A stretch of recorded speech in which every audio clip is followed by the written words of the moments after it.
Assalamu alaikum muhterem milletteşlerimiz. Türlü tübeklerde yaşauşu halkımız turmuşunda hem yaşayışında bulgan koy bir vakıgalar hem yanılıklar bilen bu adına davamında sizinle min İnsaf Abdullah tanıştırırım.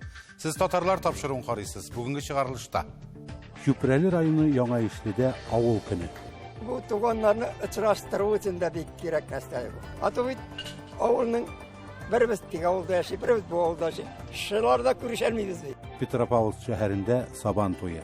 Munda өтіп жатқан Сабан той байрамы құтлы болсын, барлығымызға зор денсаулық тілейміз, жылдарымыз тыныш болсын. Ufadan Gülnur Nigmanova.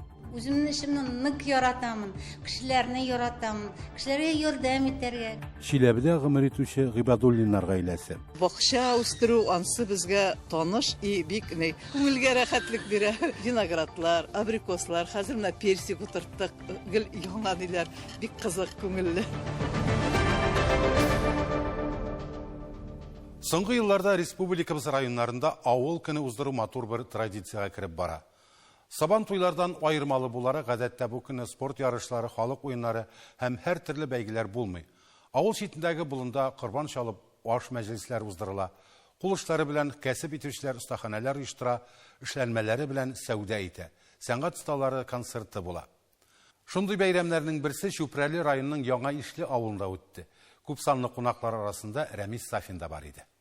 70 şakrım yakın jir tügeler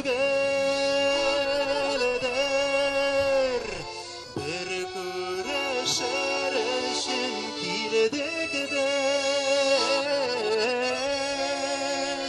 Әйе, нәк җырдагы сыман. Бүген Яңа Ишле читендәге Чишмә янына авылдашлар илебезнең төрле почмакларыннан ерак чакрымнар үтеп кайтканнар. Әби бабайлар бер күрешү үзе бер гомер дип юкка гына әйтмәгәннәрдер. Кайчандыр 5 кыз үстергән Рәхимә апаның Нургаяз абый Юсуповларында бүген читтә яшәүче кызлары, 5 кияүләре, дистәдән артык оныклары Әби бабай нигезенә җыелган. Bu tuğanlarını uçurastırı için de bir gerek hastayı bu.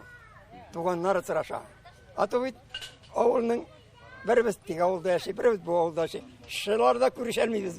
80-нче елларда башта Яңа Ишле авыл совет секретаре, аннан соң рәис булып эшләгән Глирам апаның да гаиләсендә 5 кыз үсә. Бүген алар барсы да читтә гомер итә. Кунакка гына кайталар. Шуңа күрә дә авылда яшәүчеләр саны бик азга гына калган. Hozirgi vaqtda mana 70 xo'jalik bo'lsa kerak.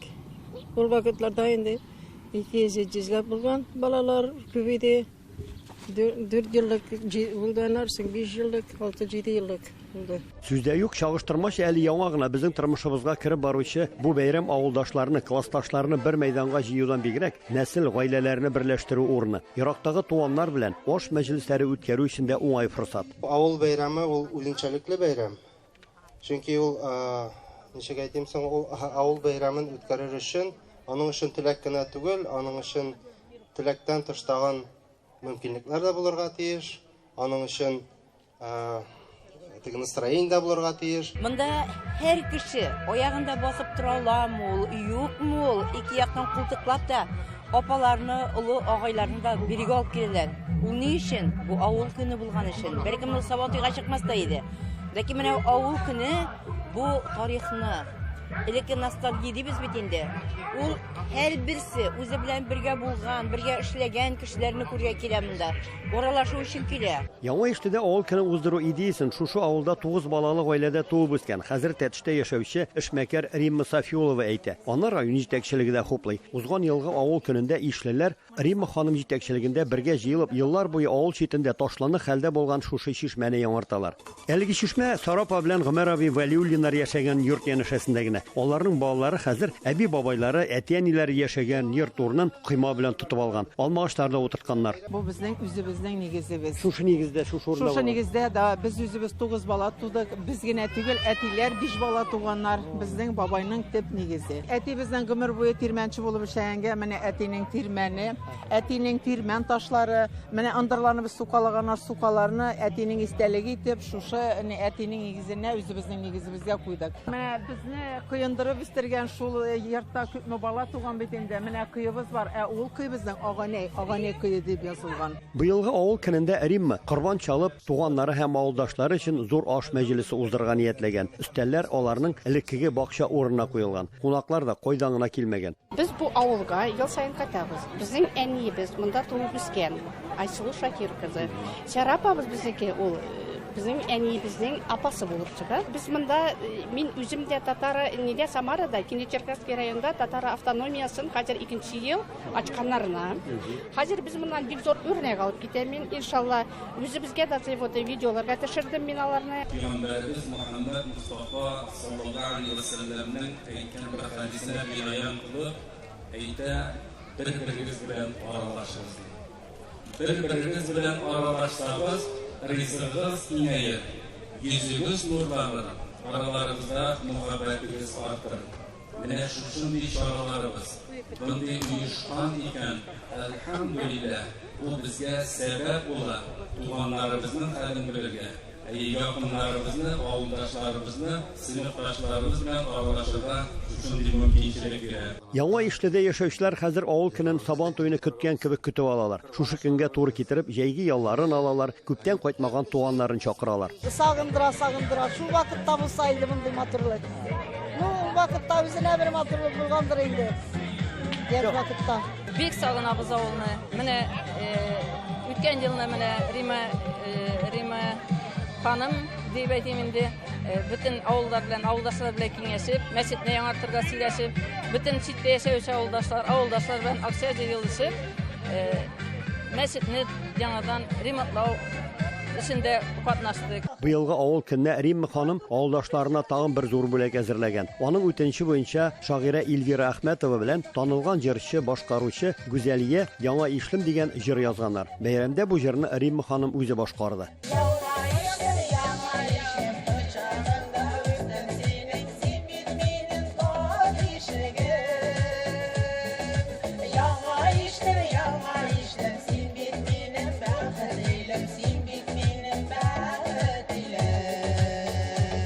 Әйтүләренә караганда, авыл көне кояш байып караңгы төшкәнче дәвам иткән. Ә без моннан алган матур тәэсирләр, җылы хисләр белән кайтыр юлга чыктык. Юллар ерак бит.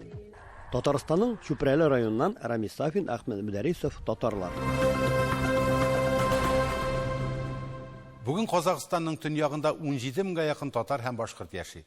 Туган телне өйрәнү, тере сөйләм һәм музыка тыңлау, милли һәм дини бәйрәмнәр үткәрү мөмкинлеге Казакъстанда яшәүче халыклар арасында тынычлык һәм татулык саклауга өмет бирә. Шуңа бәйле рәвештә Петропавловск шәһәрендә дә ата-бабалар традицияларын саклап, халык бәйрәме Сабан туй үткәрелде. 1752 елда хәрби ныгытма буларак нигез салынган Петропавловск шәһәре 19 гасыр башында гражданнар торак пункты өчен ачылган. Шул вакытта Казан губернасы, Оренбур, Троицк һәм Касимовск сәүдәгәрләре, нәселле дворяннар, руханилар шәһәр төзелешенә һәм үсешенә зур өлеш кертәләр. Биредә мәчетләр, мәдрәсәләр төзелгән, хәтта җирле татар театры, туган телдә укыту белән берничә мәктәп табылган. Кайбер сәүдәгәрләр йортлары бүгенге көнгә кадәр дә сакланган. Хәзерге вакытта Петропавловск шәһәрендә гомер итүче ватандашларыбыз халкыбызның тарихи мәдәни мирасын саклап калырга тырышалар.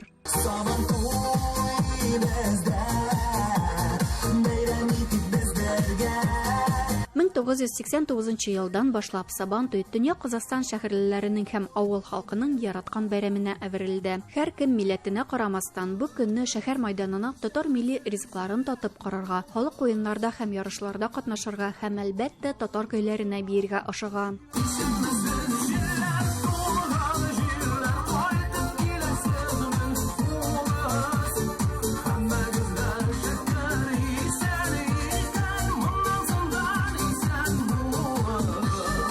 'Сабан туй' бәйрәме килгән, халык мәйданга тулган, кыр читендә кыңгыраулар зәңгәр башларын игән. Сабан туйларыгыз ничек уза бара? Күңелле, шатлыкта, кызыклы, көн дә әйбәт кенә бүген әчелеп бара. Менә булар җиңәлә дә, әчелә дә. Шул бүгенки Сабан туйыбызда ике внучкаларыбыз сахнада шигырь әйтеп бирде. Алар 2 елдан бирле Фаузия Шарифулловнага укуга йөриләр. Шул инде без байкадык, что укулары алга бара, телләре дөресләнеп бара. Шуны менә инде без тырышырбыз шул укуны ташламасыннар. Өйдә дә гел сөйлибез татарча. Сабан туй бәйрәме котлы булсын, барлыгыбызга зур дин саулык телибез, җылларыбыз тыныч булсын.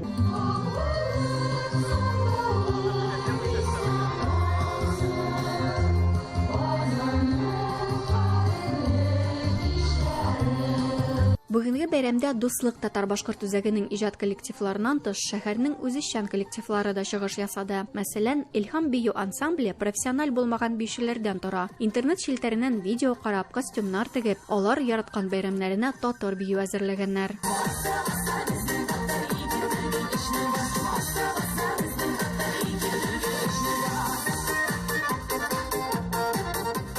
Наша группа вдохновения, возраст у нас 60+. И танцуют пенсионеры, причем пенсионеры из них никто раньше не танцевал. Наш коллектив очень дружный, творческий, и поэтому именно это, знаете, символично, что вот именно мы в этот день в Сабантуй, в день единства, в день такого вот праздника настоящего, чувствуется настоящий праздник. Хочется всем пожелать здоровья, счастья, чтобы в семьях было мир и благополучие. Милли аш-су шулар татарларның көнкүреш әйберләре күргәзмәсеннән тыш. Бәйрәм кунаклары шәһәр нигезләнү башында торган берничә гаиләләр тарихы белән таныша алганнар. Мәсәлән, Корбангалиевлар һәм Усмановлар зур татар-башкорт гаиләсе вәкилләре. Аларның бабалары мәчет хезмәтчеләре булганнар. Беренче Бөтендөнья һәм Бөек Ватан сугышында катнашканнар. Шулай ук 1922-25 елларда Петропавловскида беренче татар театрына нигез салганнар һәм агарту эшләре алып барганнар. Мы сегодня выставили фотографии, старинную нашу посуду, конфак, который носили наши прабабушки. В детстве игрались, оно в таком состоянии теперь. Это натуральный жемчуг. И плохо сохранился, конечно, но мы бережем эту реликвию. Фотографии интересные наших прабабушек, бабушек, дедушек. Вот эта вот тюбетейка, она сохранилась. Его носил дедушка, потом передал нашему отцу. Вот отец 19 века.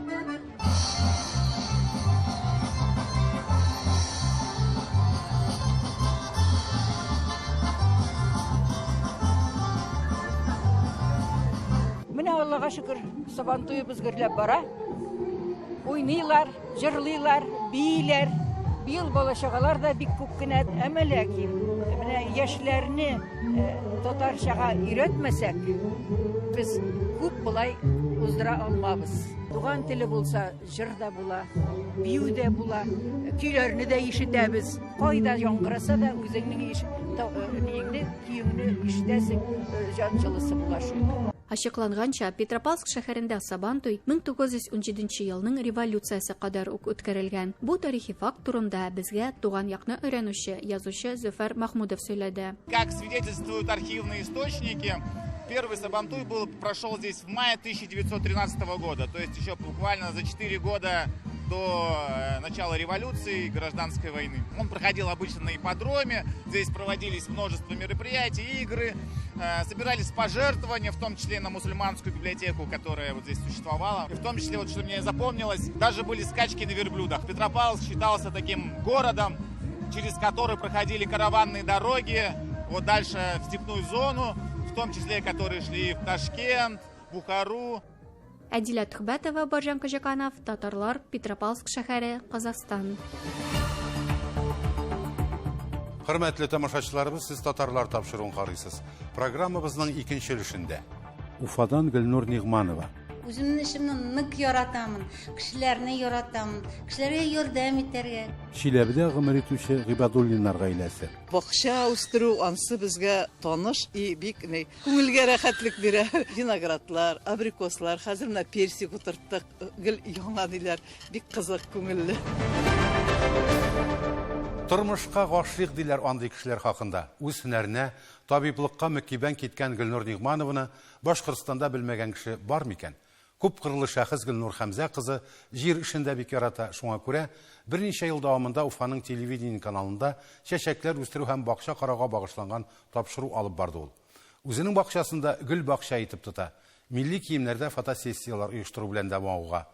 Театр ярата, сәяхәт итә. Уфадагы коллегабыз Гөлшат Сафина аның белән танышып, көч һәм дәрт алып кайтты. Табиб янына һәр вакыт дулкынланып катыш борчылу белән барасың. Аның һәр хәрәкәте, күз карашы аша үзеңнең хәлеңне чамаларга омтыласың. Табибның үз-үзен дөрес тотышы ауруны яртылаш терелтә ала диләр. Моны югары категорияле онколог, хирург Гөлнур Нигъманова яхшы белә. Табиб булып мин 30 ел эшлеймен. Үземнең эшемне нык яратамын. Кешеләрне яратамын. Кешеләргә ярдәм итәргә, кешеләрне тоза итәргә, кешеләрне матур итәргә. Biz табиблар җыйдык монда, безнең бөтен табибларның әйбәт алтын куллар. Пациентларны нык яратабыз. Безнең хаклар бөтен кешегә ярый торган. Бик бөтен Башкортстан килә, Татариядан киләләр, Челябинск областьтан да, Оренбургтан. Күп еллар дәвамында тормыш иптәше Финат Гил улы белән дәүләт хастаханәләрендә эшләгәннән соң 4 ел элек шәхси клиника ачып җибәрә Нигмановлар. Клиника организационный моментлары минем өстә бара. Бюрократия бездә бик күп.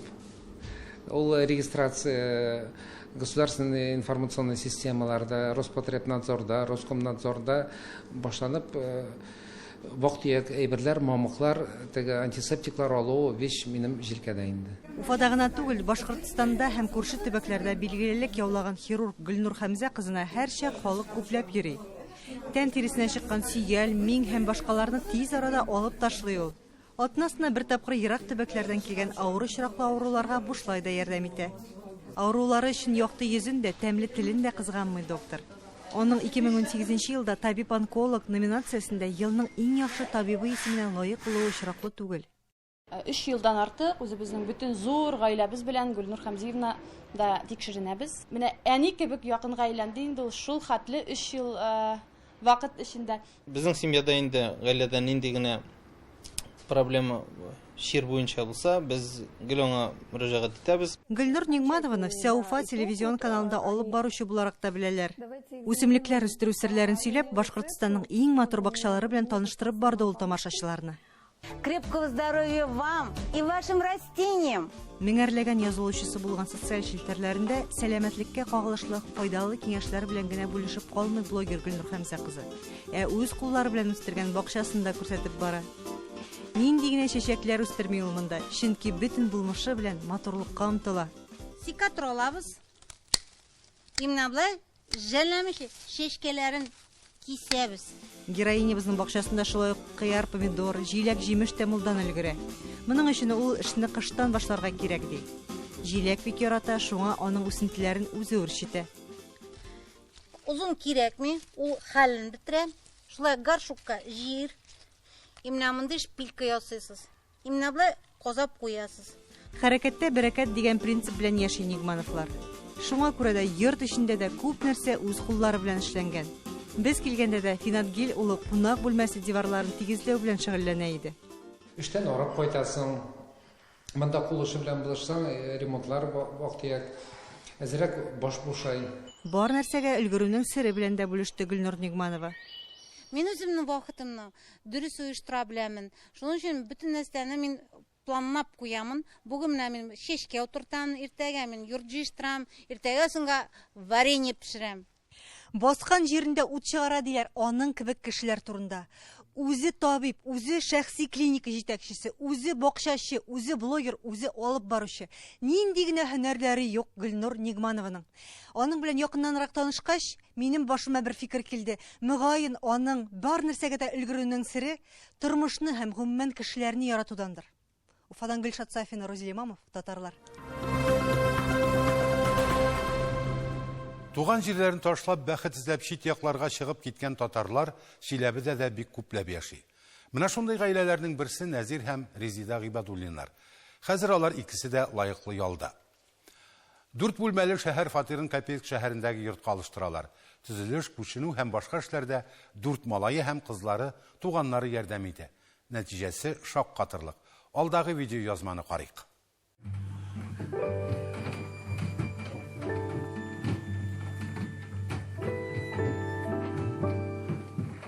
Җәй көне Гыйбадуллиннар өе чыр-чу килә, оныклары кунакта. Бу юлы Мәскәүдән кызлары Эльвира кайткан. Ул 4 бала анасы. Нәзир Заһит улы һәм Резида Миргазиян кызының барлыгы 12 оныгы бар. Дәвәти һәм дәваниләрендә тәмле камыр ризыклары һәр вакыт әзер.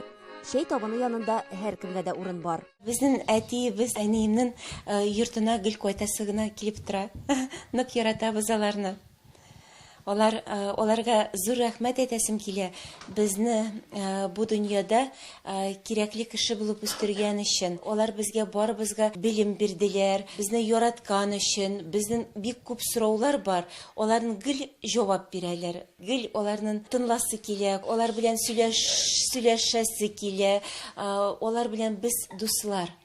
Гыйбадуллиннар йорты шәһәр кырыенда урнашкан. Зур, матур, заманча, ул һәр үткән кешенең игътибарын җәлеп итә.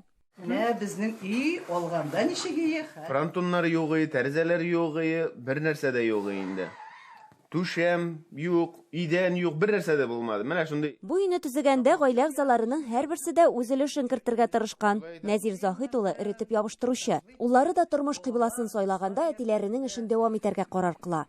Олы улы Наил җылылык кертү белән шөгыльләнсә, Инзир, Эльдар һәм Артур электр, эретеп ябыштыру, сантехника осталары. Өйнең һәр сантиметры үз куллары белән эшләнгән. Мунчада бассейннары да бар. Балалар бик күп итеп рәхәтләнеп бассейнда чумалар, керәләр. Монда фильтровальный установкалар эшләнгән, суны җылыта торган установкалар эшләнгән, барысы да бар. Химия, мазар, ниләр, барысы да әйбәт булсын дип, судан ис килмәсен, итмәсен, менә шундый тонкостлары бар. Мунчадан кереп, монда чумабыз бассейнга. Өй янында матур бакча ясаганнар, биредә буа белән фонтан, балалар өчен уен мәйданчыгы урын алган. Хатынының бакчадагы хезмәтен җиңеләйтүне дә караган Нәзир Заһит улы. Күпчелек эш автоматлаштырылган. Гыйбадуллиннар бакчасында ниләр генә үсми. Ташкабак, кыяр, помидор, суган, җиләк-җимеш агачлары, хәтта бу яклар өчен сирәк булган өрек, шәфталу, йөзем дә бар. Квартирада торганда да 30 елдан артык бакчага барып йөрдек, тегендә еракка, Силмашка барып йөрдек. Бакчалар безнең һәр вакыт булды. Өйләнешкәч бер 2 ел торгач та без бакча алдык. Шуңа күрә бакча үстерү ансы безгә таныш и бик күңелгә рәхәтлек бирә. Безгә дә һәр бер яңалык, берәр төрле үстерергә виноградлар, абрикослар, хәзер менә персик утырттык, гел яңа диләр, бик кызык, күңелле. Балалар һәм оныклары бирегә мөмкинчелек чыккан саен кайтырга тырыша. Гаиләдә татарча сөйләшәләр, музыканы яраталар.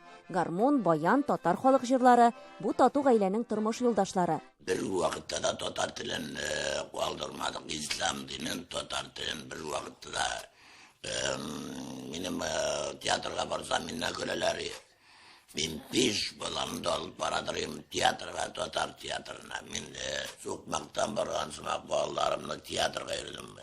Nersesi ol tiyatro. Tiyatroluk terbiye. Tatar tilini öğrenu. Ez bulsa da kulaklarına kelip kala. Alar şarını bileler. Her birisi bik matur edip şarlaylar. Biz 99. yılını mı? 98. yılda ayı. 98 yılında Gaile konserti koyduk çıtısının zor tiyatrında. Чиләбе өлкәсенең Копейск шәһәрендә гомер итүче Гыйбадуллиннар үрнәк гаилә. Балаларына дөрес тәрбия биргәннәр. Әйләнә-тирәләре дә тәртиптә. Нәзир Заһит улы һәм Резида Миргазиян кызы сүзләренчә, тормышларында авыр вакытлар, югалтулар булса да, алар бик канәгать. 5 балалары бар, 12 оныклары үсеп килә. Әле алда күпме шатлыклы көннәр көтә. Эльвира Хөснетдинова, Әлфия Габдушева, Салават Кыямов, Татарлар, Чиләбе өлкәсе. Хөрмәтле тамашачыларыбыз, җибәргән мәгълүмат һәм хәбәрләрегез өчен зур рәхмәт. Хатларыгызны, шалтыратуларыгызны игътибарсыз калдырмыйбыз. Милләтебез өчен горур булып, ана телебезне саклап гомер итик. Йорт-җирләрегез имин булсын. Хәбәрләшеп яшик, сау булыгыз.